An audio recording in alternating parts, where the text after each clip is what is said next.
The stakes are high. If this most revered of all relics is authentic, it's proof of the central event of Christianity. A freeze frame of the resurrection of Jesus Christ. I state categorically from the medical sciences that this is not a painting, that this is an image that was derived from a human body. Now, new investigations into the science of the Shroud of Turin. New forensic inquiries. These blood flows are not to the side, they're down. And a bold photographic experiment. I think it's possible to create a shroud using a camera obscura. Will they reveal a miracle or a hoax? It looks like Leonardo da Vinci. I mean, it was like a thunderbolt to us. It's Leonardo. And top animators uncover clues about the shroud's veracity.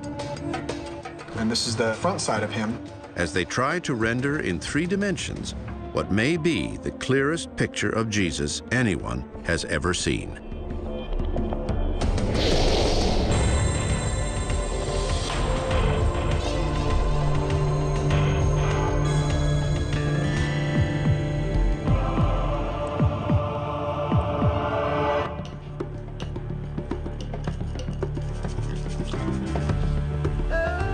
Photographer Stephen Berkman is working to solve one of history's greatest riddles. Using only Renaissance technology, he'll try to create a photographic facsimile of the most famous relic in the Christian world, the Shroud of Turin. If successful, he'll bolster a controversial new theory that the shroud was created by an Italian artist more than 500 years ago. Leonardo da Vinci. The major point about the Shroud of Turin is it's not an artwork. It's not painted, it's not some kind of brush rubbing, it's actually a photographic image. Leonardo does discuss optics in one of his codex volumes, so certainly I think he could have achieved it. Whatever the truth of its origins, the faithful have venerated the shroud for centuries. Since 1578, they've gathered in the Italian city where it now rests and that gave it its name. It's a piece of linen, 14 feet long by 3.5 feet wide, bearing the life-sized front and back image of a man who appears to have been crucified. Millions of Christians believe it to be the burial cloth of Jesus. And some scientists believe its faint, sepia-colored image contains accurate forensic details about the way Jesus died.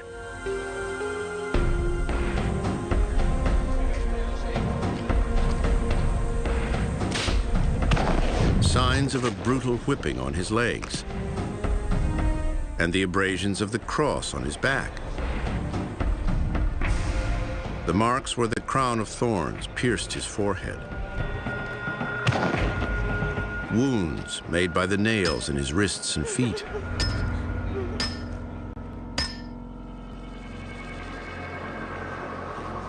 A gaping wound in his side, left by the jab of a lance. When the darks and lights of the shroud's image are reversed, an even clearer vision of the figure emerges. Those who believe the shroud is genuine argue that no artist working 500 years ago could accurately replicate those telling details. Others argue differently. Leonardo was the perfect candidate because he was a genius. Everybody knows that. You know, he was an inventor. He invented the military tank and the bicycle and flying machines, submarine, all sorts of things. But he was also an anatomist, and he would know about basically what happens if you crucify somebody, and if he didn't know, he would find out. Stephen Berkman's experiment will reveal if Leonardo could have created a photographic image some 3 centuries before history records the invention of photography. Certainly in Leonardo's time, and predating Leonardo, around 1276, Roger Bacon mentions the use of lenses and spectacles. So there was obviously a very strong awareness of lenses and their attributes. Berkman reasons that if Leonardo truly devised a pioneering system of photography, any lens he had would have been part of a camera obscura. Camera is Latin for room. Obscura means dark. A camera obscura is little more than a dark room with an aperture that lets in light. By a simple law of physics, light travels in a straight line. But when light rays reflected from a bright subject pass through a small hole in thin, opaque material, they don't scatter, but cross instead, reforming upside down on a flat surface parallel to the hole. This law of optics and the camera obscura have been known since the 5th century AD. Some believe Leonardo could have applied it as no one had before and created the ghostly image on the shroud. If the shroud is Leonardo's handiwork, its power to transfix seems no less than if the shroud were genuine. We want to see these people living before us. We want to know what color was their hair, what color were their eyes. It's just a powerful, powerful force. But if the shroud that captivates so many is not the work of Leonardo, could it actually be the genuine burial cloth of Jesus? Researchers investigating this possibility have uncovered some tantalizing clues.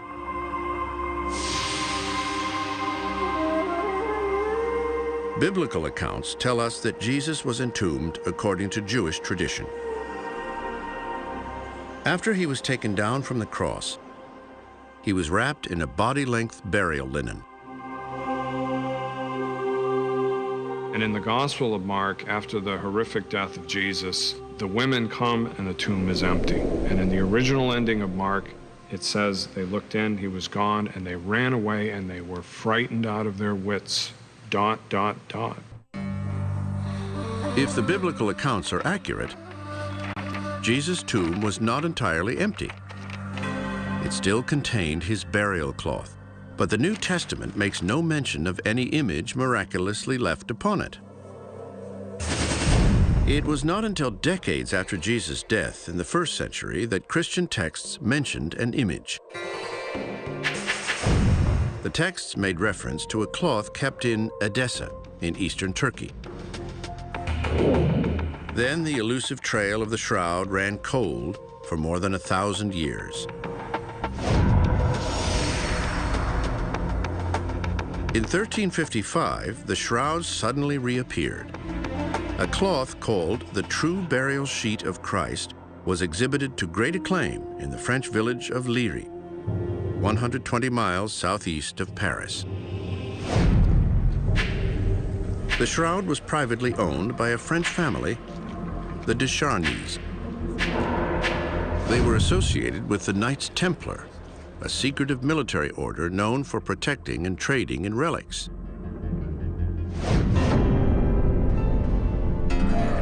Two local bishops thought the shroud was a painted fraud and asked for the exhibitions to stop. But Pope Clement VII ruled that the shroud could be shown. Church people needed such things to make the common people believe. I mean, we're talking in a period in which people could not read and write. Even a pope wrote once that it was much better to have a painting or to have a relic to make ignorant people believe than read or write 100 sermons. In 1453, when the de Charnys fell on financial hard times, they sold the shroud to the Savoy family, who continued to exhibit the relic.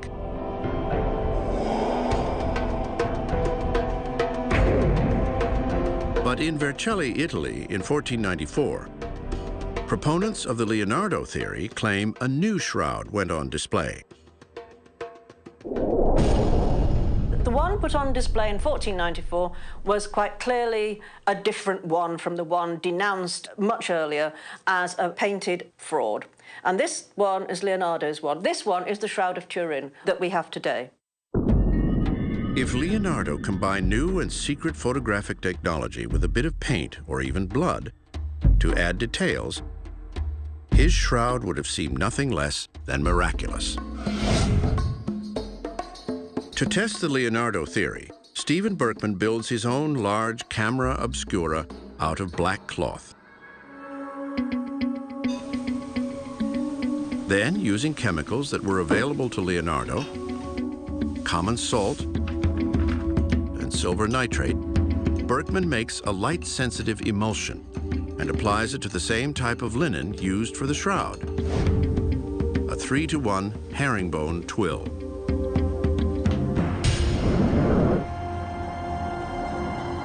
Berkman will use a life-sized mannequin as his subject. Because his camera obscura will require a very long exposure, it's important that he capture an object that remains motionless. It would be very difficult to use a real person because there would be movement, there would be breathing. When you look at the shroud, the image is very solid, it's rock steady. Leonardo could certainly have fashioned such a mannequin, but he was also an anatomist. We had bodies with which to experiment. And people say, well, how did he know how to crucify people? Well, if you read the New Testament, it tells you what happened. Now, all that remains is for Berkman to open the shutter. I'm starting the exposure now. And wait for light to bestow an image on the cloth.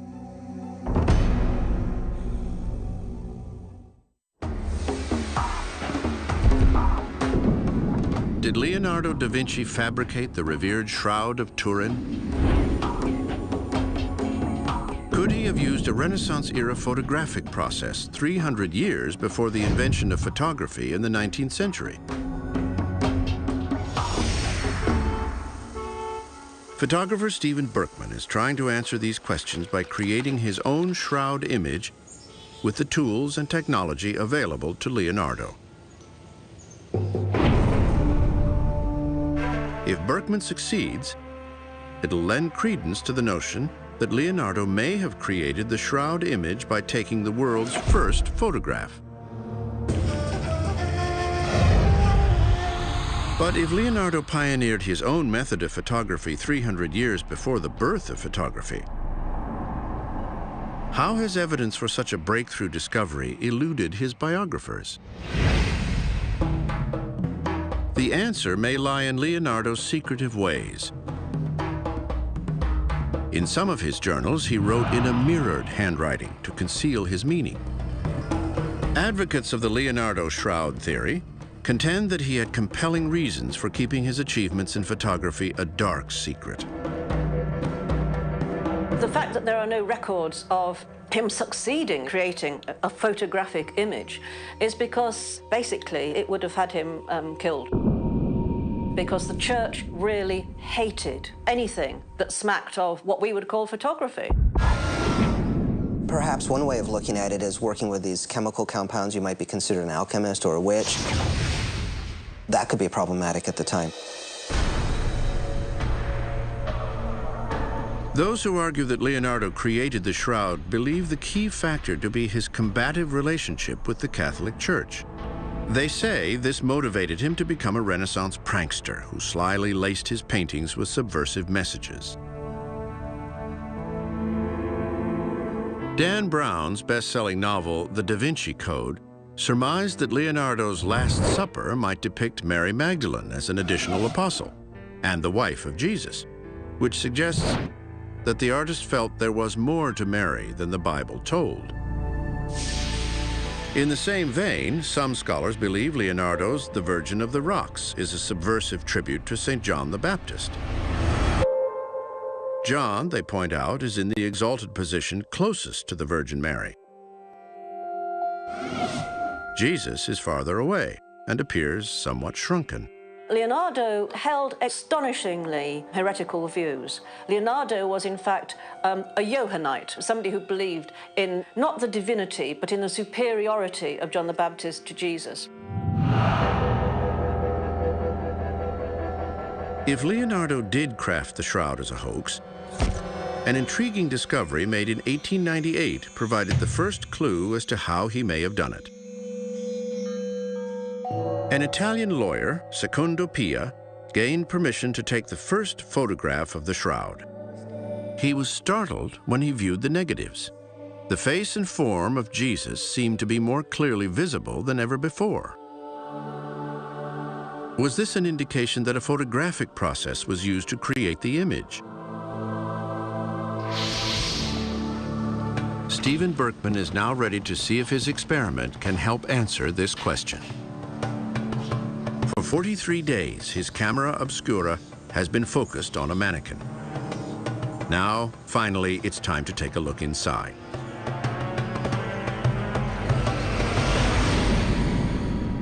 In the weak light of a single amber bulb, Berkman can see that his camera obscura has produced a primitive photograph, an image of the mannequin rendered in delicate tones. Right in here you have the head, the hair, the arms, you can see the hands right there, and then the legs. The image is rendered upside down and in the negative. Once the image is reversed, however, it becomes more distinct, just like the image on the shroud.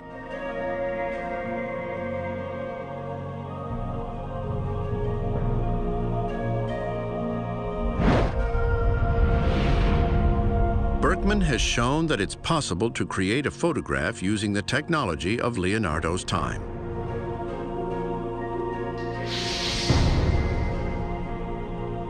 But what if there were proof that Leonardo put his own face on the image? Could the shroud be a self-portrait of Leonardo?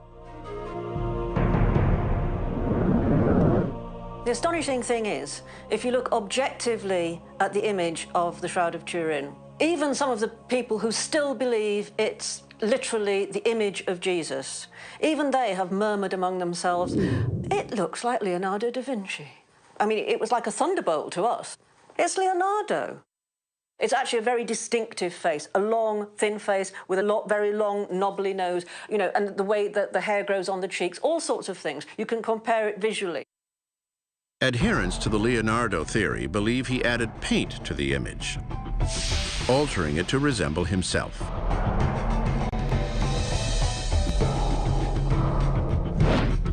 Forensic anthropologists at Michigan State University offered to test the theory that the face on the shroud and Leonardo's are one and the same.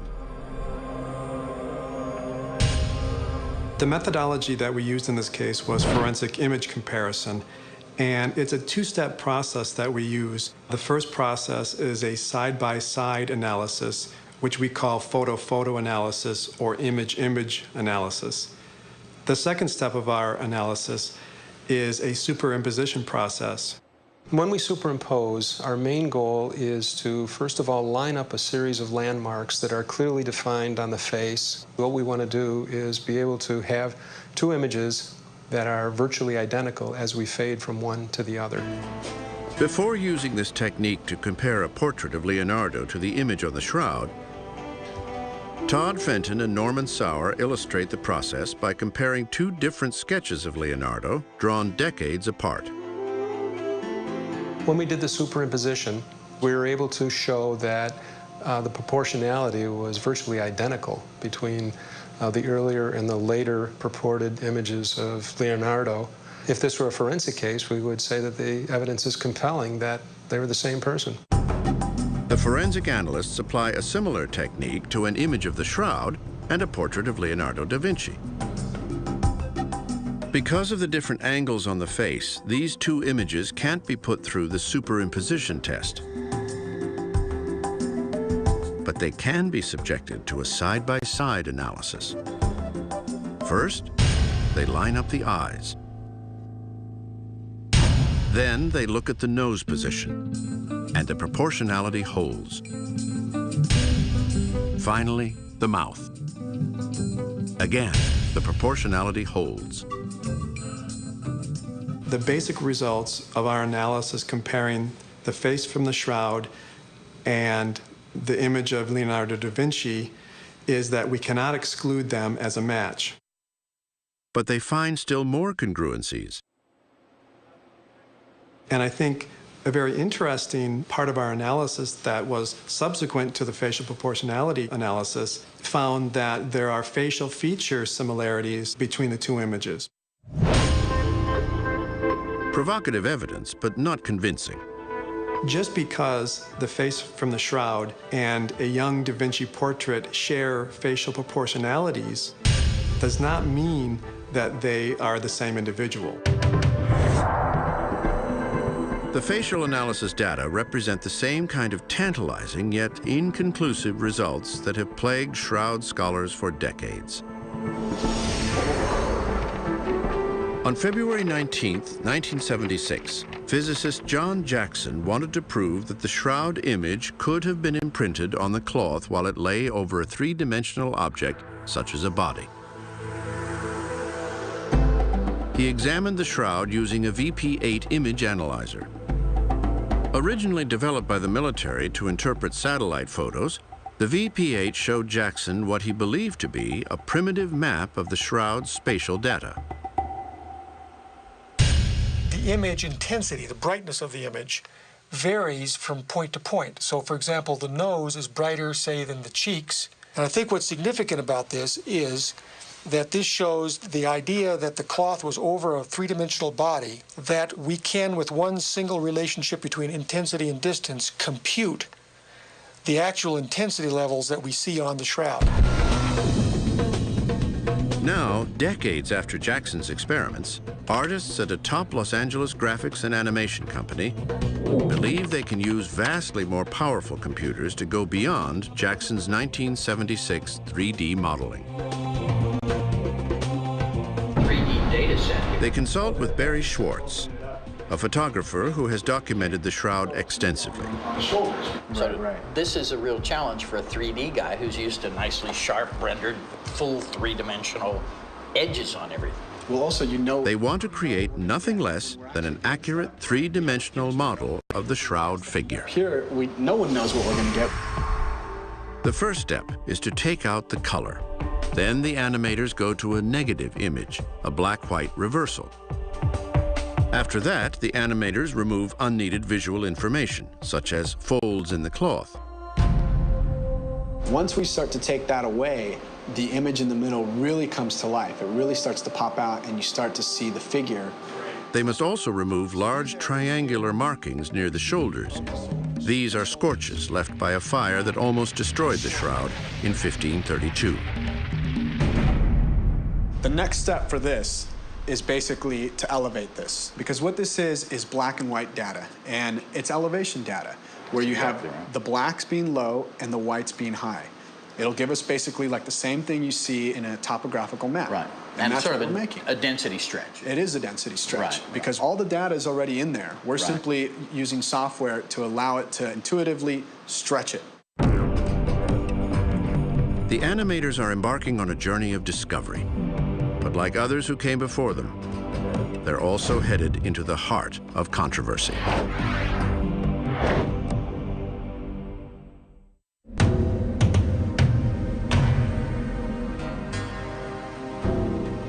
In a Los Angeles animation studio, graphic artists edge closer to their goal. Using digital imagery of the Shroud of Turin, they're trying to generate an accurate three-dimensional rendering of the figure on the cloth. To help the 3D model emerge from the flat image, the animators have been converting the lights and darks of the image into spatial values. This is the back side, and this is the front side of him. They line up pretty well when you put them together, one on top of the other. That's good. But as you can see here clearly, there's a lot of side information missing. The shroud material has been darkening over time, decreasing the image's contrast.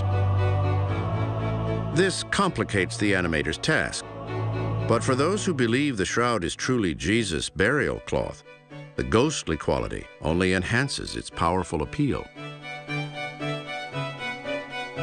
Whenever the church has displayed the shroud, it has attracted huge crowds.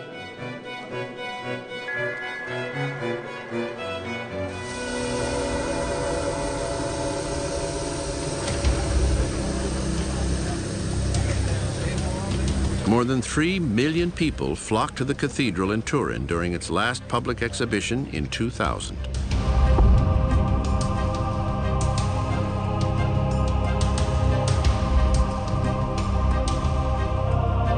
During the exhibition of the Shroud, people are visibly moved. Di commozione.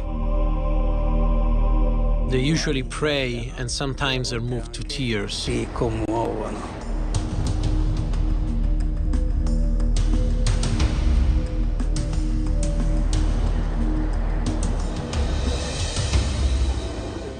In 1978, researchers sought to study up close the linen with this undeniable power to mesmerize.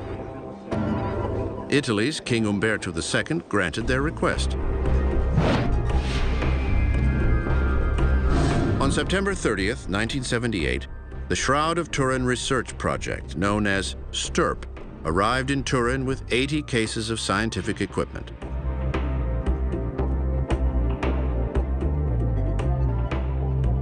STURP was led by physicist John Jackson, who had examined the shroud with an image analyzer 2 years earlier.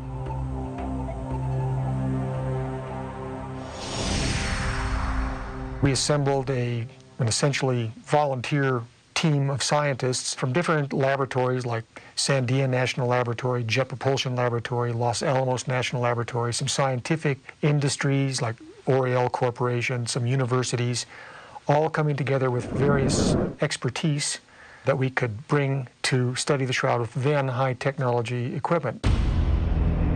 The majority of the research team were Catholic believers, but the group also included at least one skeptic. I wasn't too confident that we were going to see much, so my initial involvement was very skeptical, and being Jewish, of course, I had no underlying religious motives for my involvement. The STURP researchers conducted a round-the-clock examination of the shroud for 120 hours, 5 uninterrupted days. They had time only to collect data. Analyzing that data to discover the shroud's secrets would have to wait.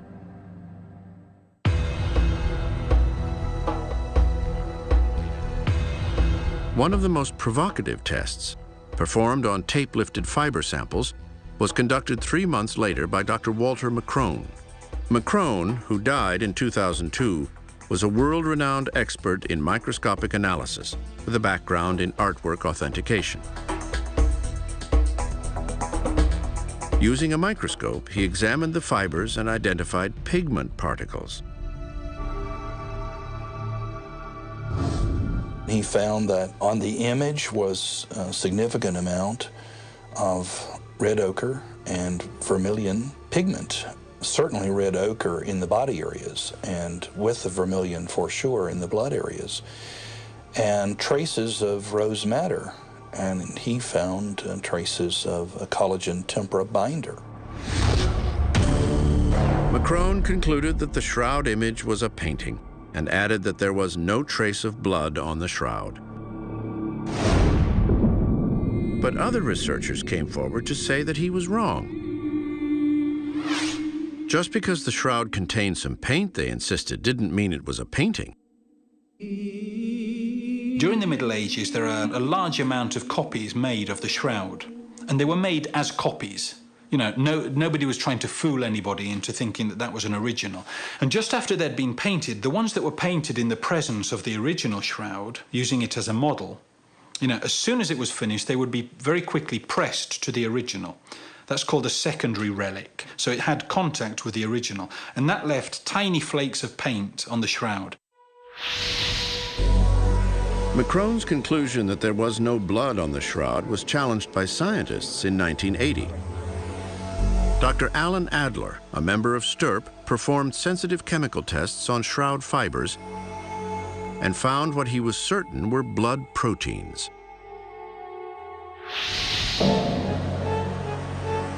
The debate about whether the linen's markings are blood or paint remains unresolved.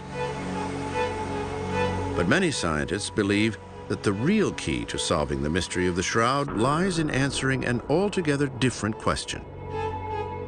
The results of that investigation have ignited a firestorm of controversy.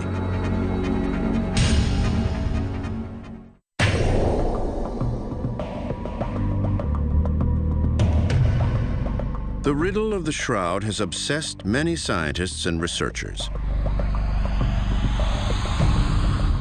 Some believe that the image was formed by an intense burst of energy, emitted at the pivotal instant that Jesus rose from the dead. I believe, as do many of my colleagues, that the shroud is that of Jesus, and that the image is due to a very, very bizarre and highly unusual, very unique event that occurred within 36 hours after death, and that correlates to what we know as the historicity of the resurrection. Dr. August Osseta's theory is that gamma radiation might have emanated from the body of Jesus, searing his figure onto the cloth.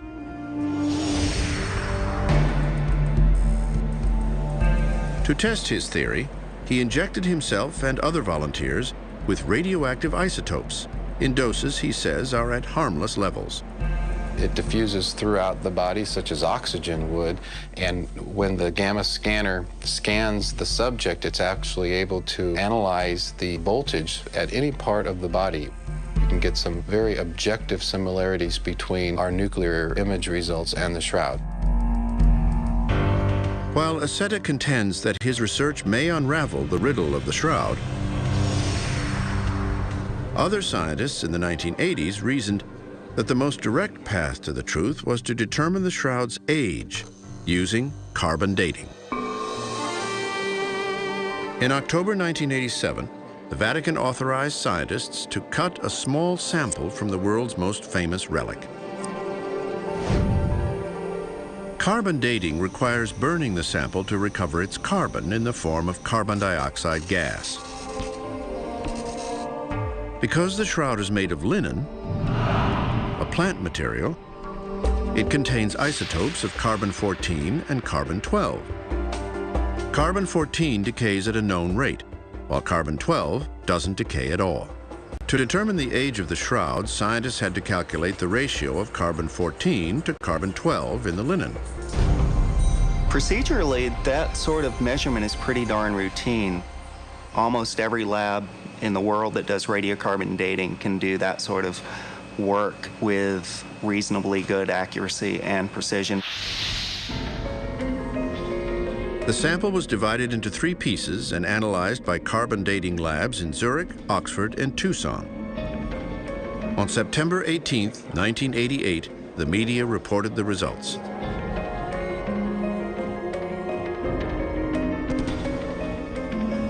Believers in the shroud's authenticity were shocked.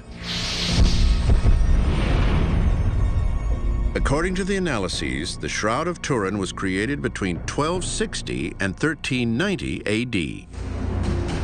The date range corresponded roughly with the shroud's first appearance in France in the 1300s. When we then get a radiocarbon date, and the radiocarbon date is not the time of Christ, but the very time that the provenance only goes back to, case closed, pretty well to reasonable people. In situations like that, we as scientists can just say, well, these are the answers, and we believe that they do not allow room for reasonable doubt, but I can't affect what other people are willing or not willing to believe. But the case of the shroud remains open. In January 2005, STURP scientist Raymond Rogers published a report claiming that the carbon-14 samples were invalid. His reasoning? The samples had been extracted from a repaired area of the shroud, different from the rest of the cloth. Rogers' microscopic and chemical analysis revealed cotton fibers, dyes, and spliced threads unique to the sample area. There's cotton in the radiocarbon sample, and there isn't in the shroud. What we're looking at here is a transmitted light image of the shroud taken by Barry Schwartz in 1978. Stirp physicist John Jackson says that Rogers is mistaken. The radiocarbon sample would be in this area here. And if there had been a reweave of the fabric, we should see a disruption in this striation pattern that's systemic to the shroud in a very subtle way, but we just don't see anywhere any kind of disruption. Even so, Jackson still questions the carbon dating results, but for reasons different from Rogers. The fire of 1532 could possibly have caused a chemical interaction with the natural carbon dioxide that's in the air to create chemical structures within the linen itself. With the carbon dating issue in question, at least for some, investigators continue to pursue other paths toward the truth. This dark stain here, reddish color, believed to be blood, is very distinct. It matches with what you would find with a person who has been crucified in the vertical position. Bob Cornuke, a former police forensics expert, and Barry Getz, a specialist in blood spatter analysis, look at the shroud as a forensic document, examining the flow and direction of the red markings to see if they behaved more like blood or like paint. By applying the principles of crime scene analysis, they explore the possibility that the shroud could be an amazingly accurate portrait of Jesus' final hours.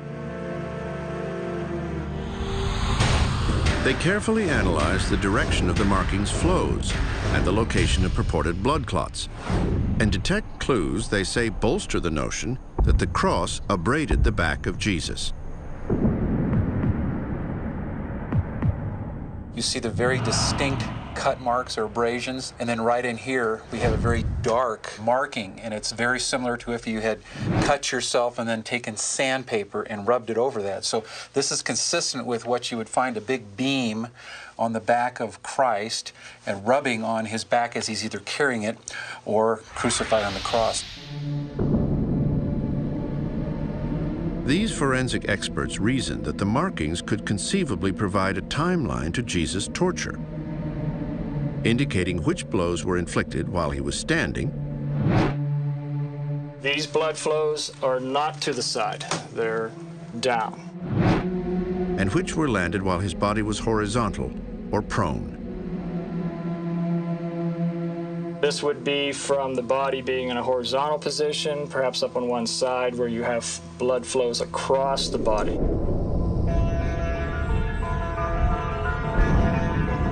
Not surprisingly, some investigators take issue with the virtually perfect placement of the blood flows.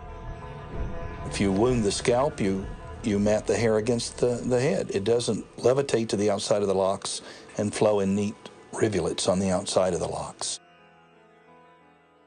Dried blood would have been on the arms, would not transfer to the cloth at all, and yet it has on the Shroud of Turin.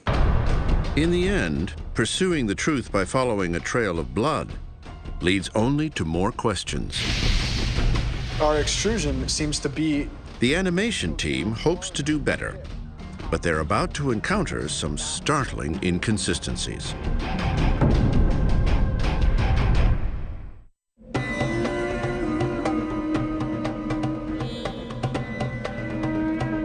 The animation team continues its effort to construct a three-dimensional model of the figure on the Shroud of Turin. We removed that stuff. Right, the extraneous continued, move even more things. And you've extruded dimensionally and we're now. really exaggerating the extrusion here. If they succeed, will the image they create be that of Jesus, Leonardo da Vinci, or something else? So right here what we have is our top and bottom shroud. And in order to better visualize this, we decided to do was throw a humanoid. They use an animation model of a generic human form and wrap the shroud image around it. So in this one here, you can start seeing what we have, what we don't have. They encounter a perplexing problem. Some proportions of the shroud image are anatomically incorrect. The only way to make the human model fit the shroud figure is to stretch it. So when you draw a human head, you have basic rules of proportion that you could follow, and you could tag those to almost any human head out there. Right. In analyzing the head on the shroud, his proportions fall slightly out of that. The forehead of the shroud figure is too short, the face too narrow, and the arms extend further down than is possible. Is this proof that the shroud figure is something other than the image of Jesus or any other person? Or is there another explanation for the image's flawed proportions? A lot of that changes if you simply move the head forward. The chin position drops. The forehead position not only drops, but it actually changes in perspective, so therefore you would get this sort of shortening on the forehead from that. Well, first century Jewish burial custom, his head would have been resting on something, call it a stone pillow, if you will, that would have caused the head then to be tilted forward. So I think basically what you're saying is consistent with what we would have expected from a first century Jewish burial. The position of the hands is another thing, simply because a human body without access to its muscles can't maintain that pose. Let me give you two words: rigor mortis. Schwartz believes that a corpse could hold the pose if rigor mortis had already set in and the stiffened arms had been broken. Skeptics say the simpler explanation is that a living person struck the pose by raising his elbows and arms. As the animators proceed, they're stymied by yet another problem. The shroud image lacks the visual detail necessary to give their 3D model adequate definition. They enlist the aid of two instructors from the Art Institute of California in San Francisco. Alexander Peter is an expert in forensic sculpture, and Trey Gallagher is a portrait artist. So for me, when I started out with this three-quarter view after looking at the shroud and having it... Using the face on the shroud as a guide, Gallagher has carefully crafted his conception of how it would appear from a three-quarter angle. And hoping that for you, it might help fill in that gap between the front view and what would be just a stereotypical side view of a human head. Right. Like the face on the shroud, the neck and shoulders lack crucial visual information. These areas of the shroud were damaged by the fire of 1532. Using the shroud image as a guide, Alexander Peter sculpted his 3D conception of the figure's head and shoulders. I created some visuals for you to help you out in figuring out how to draw the forms of basically the neck and the layout of the neck in terms of anatomy. I think that would help us to connect to certain parts. If we know what's going on up here, then we can probably make a pretty good guess as to what's going on in the shoulders. The extrapolations of Peter and Gallagher enabled the animators to apply the finishing touches to their complex work. So this is what we came up with. Wow, that's amazing.